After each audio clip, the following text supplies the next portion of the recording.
ঝিনাইদহ জেলার মহেশপুর উপজেলার আজমপুর ইউনিয়নের দোবিলা যে বিলটি,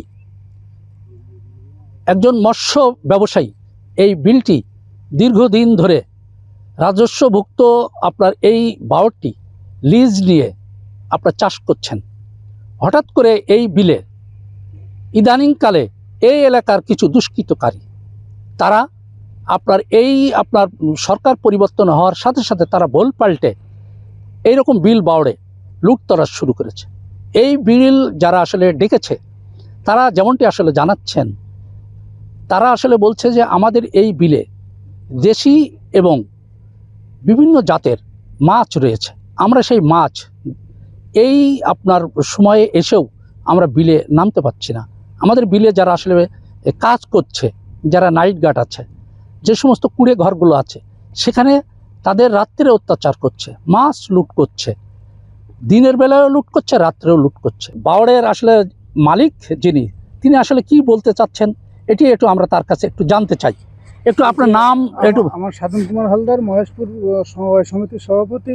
আমার বিলে হইলো অনেক ক্ষয়ক্ষতি করছে। এখন আমার গার্ড মার্ড হাবি জুবি এগুলো সব মারধর করে কালকেও হইলো এইগুলো করেছে। করার পরে আমি খুব বিপদে আছি। আমি হিন্দু মানুষ, তা আমার একটু আপনারা একটু ইয়ে করার জন্য একটু। এই বিলটি কত একর? 368 একর। কতদিন ধরে চাষ করছেন? 6 বছর। 6 বছর। আসলে কারা এটা করছে? এই এলাকার লোকজন, কিছু দুষ্কৃতী লোকজন, এরাই।